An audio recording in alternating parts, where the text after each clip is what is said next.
So can you tell us, so how did you go from middle school to getting 3 associate degrees? What was that So they process have like? this really great program. It's called the Special Admit Program. You basically, I think it was about 3 tests I had to take. It was, you have to take a math proficiency test, you have to take an English written test, and then you have to take an English reading test.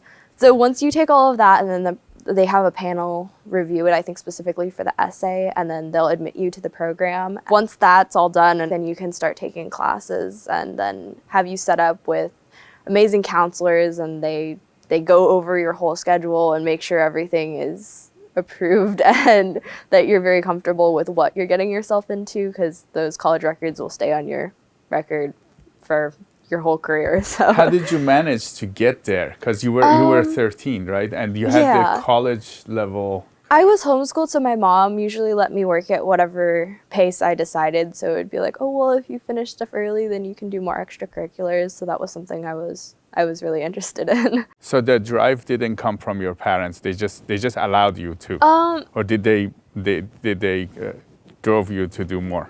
My mom was actually really hesitant of me taking college courses. She wanted me to take, I think it was pottery for my first class, but I took Intro to Logic, so it was sort of proofs, and honestly I really fell in love with it because it was sort of a philosophy course, and just started getting more into it from there, because I felt with the college courses you can actually choose what you're interested in and what you're passionate about, so that was really, really important to me. And how was it attending college at that age? So you were doing it online because of the... So I think I went to about 2 semesters in person, and then it went to, during COVID, so everything went online. But I think it was a really great experience. I mean, it's a little weird to be like the only one in college where your parents are dropping you off, but so I think it was really good, and everyone was pretty kind, yeah.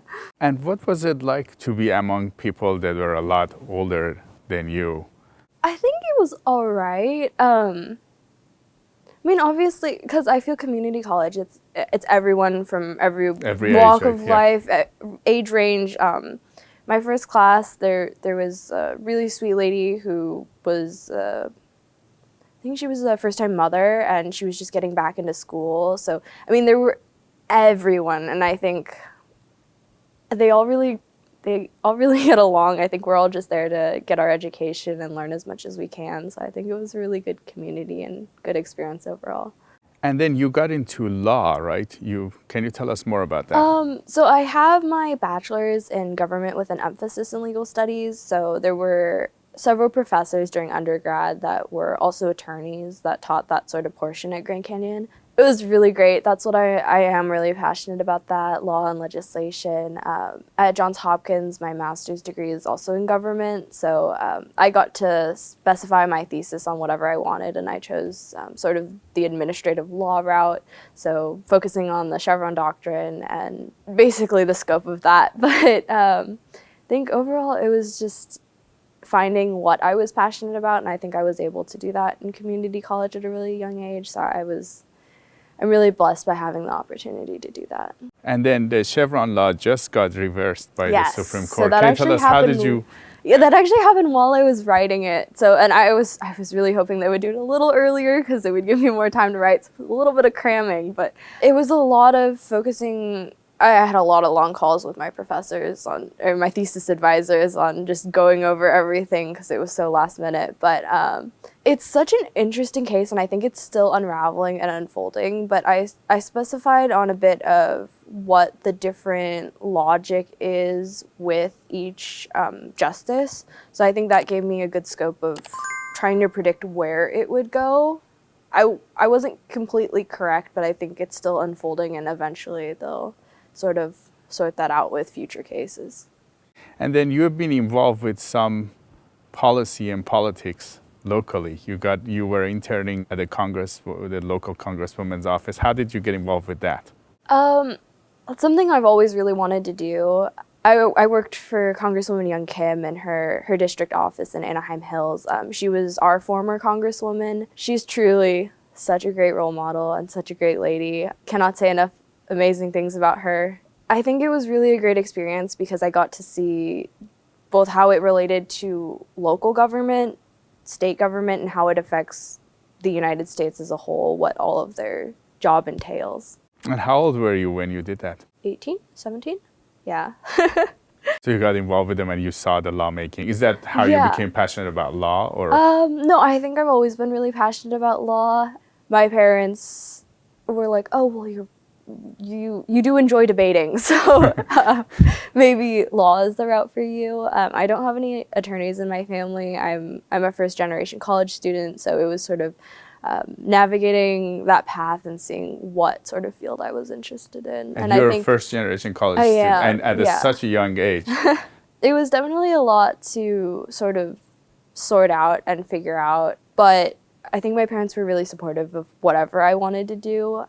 But not to say that college is the only way to go. I'm a really big proponent of trade school as well. That's what my younger brother plans on doing. So I think it's whatever you're really passionate about that really matters. You kind of bypassed the system, you know, and essentially you Yeah, I went on didn't a step fast foot in track. high school really, but yeah. How is it possible for others to do that? What are your thoughts on that? I think knowing what you want at a young age is really important. Having supportive parents is really important, just supporting them in what they want to do. Looking at exploring what colleges have those options near you. I think I took courses from about 4 different community colleges, like over my span of the 2-ish years that I was in undergrad. There are certain colleges that do have programs that you need to test in, some don't if you're already in high school.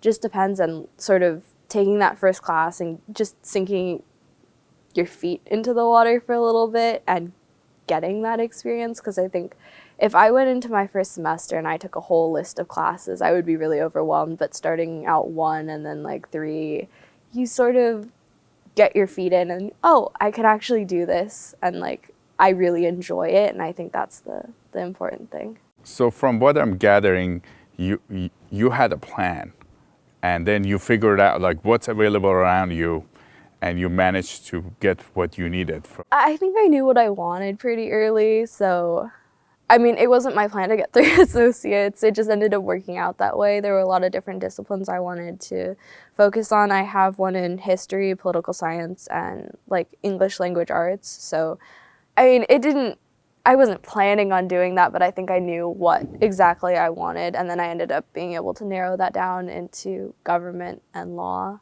I think I've always known from a young age that I wanted to do something in public legislation or the legal field of some sort. So, And these were all public schools, right? You had the opportunity, or did you go into private?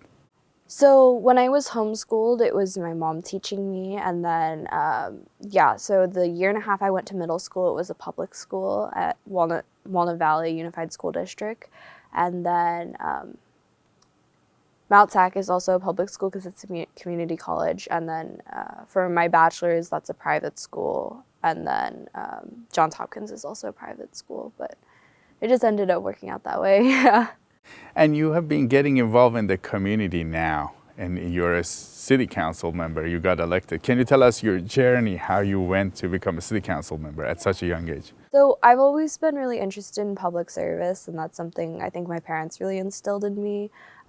Being able to serve others and help others, because I'm very privileged to be able to have pursued college and had all of these opportunities, and because of that, I want to help the other generations. I'm really passionate at speaking at high schools, colleges. I'm actually speaking at a college tomorrow, so really excited. I think talking with other students and other younger students, it's just really important to be able to instill in them as well and get them involved. But I've been involved with the Purist Group for a really long time, which is a community charity organization. Through that, I'm their youth director currently still, but I help with all of their event operations and all of their student volunteers. And then I was also on the board of the Chinese American Association of Walnut, and I also help them with about the same thing. But just getting involved and being able to assist at community events is really important to me.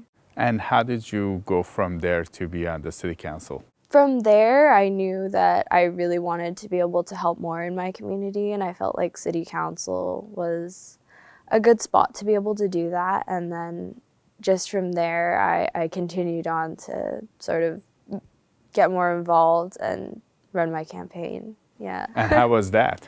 I think it was really good. Our community is pretty walkable, so it was a lot of knocking on doors, a lot of chatting with neighbors, seeing what they were concerned about, and how the city could implement that. So you got the thought that you should run for the council, and then you started doing the work. And what was it like to go door to door? Did you face challenges along the way? So it was like summer. It was pretty hot, but I think that was probably the worst part about it. Definitely got my steps in. I think I probably knocked on 4,500-ish doors because I try to keep it logged to not knock on people's doors twice. But I mean, it was really good being able to talk face to face with people and having that connection of, well, this is the issue and how do we resolve it. Even when I was going door to door, there were certain things that I would tell the city manager or talk to the city hall about and say, oh, can we look into this, or can we help this person with X, Y, and Z, just to sort of put that connection together.